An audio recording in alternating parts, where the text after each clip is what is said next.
Hey guys, most of you I'm sure know about Richard Dawkins' spectrum of theistic probability. Let me read though right from Wikipedia so I don't botch it. It says, popularized by Richard Dawkins in The God Delusion, the spectrum of theistic probability is a way of categorizing one's belief regarding the probability of the existence of a deity. Okay, so it's like a scale from 1 to 7.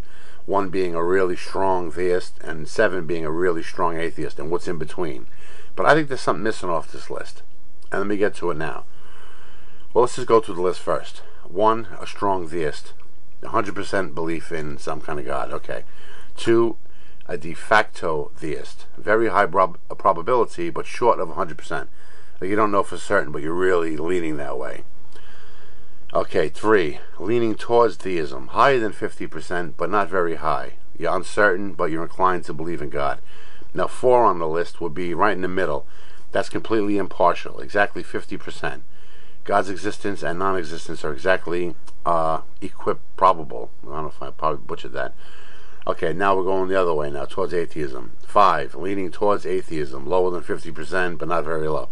I do not know whether God exists, but I am inclined to be skeptical. 6, de facto atheist, very low probability, but short of 0. I don't know for certain, but I think God is very improbable, and I live my life on the assumption that He is not there. 7, strong atheist, I know there is no God, and blah, blah, blah, all that. Okay, so that's the scale. But something's obviously missing off that scale. And that is a person that was never taught about God, or never taught about the lack of a God. You know, maybe in the most remote parts of the world, or especially in the old days, like if the world's been around for billions of years and organized religion is only around for what, thousands? A few thousand? Before that, there must have been tons and tons and tons of people born that didn't ever even think about it. You know, they didn't even think of God. What the hell's that? You know, no God. What the hell's that? You know. So I think that should be on the list too. But you could probably put that on Dawkins' list. That could probably just go on to 4 too. Like you can say completely impartial, exactly 50%. God's existence and non-existence are exactly equiprobable. Equiprobable, that's probably how you say it.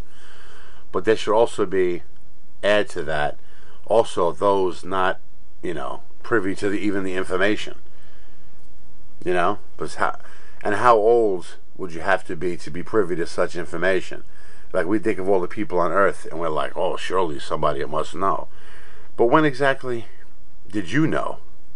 When was it first, you know, shown to you? Oh, that there's a God. If you were raised a Christian or Muslim, whatever. Was it like from birth? Certainly not.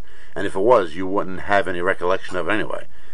So there are plenty of people living right now, from birth to whatever, 2, 3, 4, 5 years old, that have no knowledge of this at all, probably. That don't even think about such things. You know? Like I doubt 2-year-old babies, I don't remember what I was thinking when I was 2, but I doubt they're sitting there saying, wow, where's God? Or, you know, where's the lack of God? You know? It makes no sense. You have to be, somebody has to teach you or show you. You know what I'm saying? But that's all I'm saying. I could dig Dawkins' spectrum of theistic probability. But I think for 4, there should be a little thing added to his number 4. You know? Where it's not just you're weighing all the options and you believe equally or disbelieve equally. There are those among us that don't even have a clue. They don't even know anything about it. So they have to be on number 4 too. Anyway.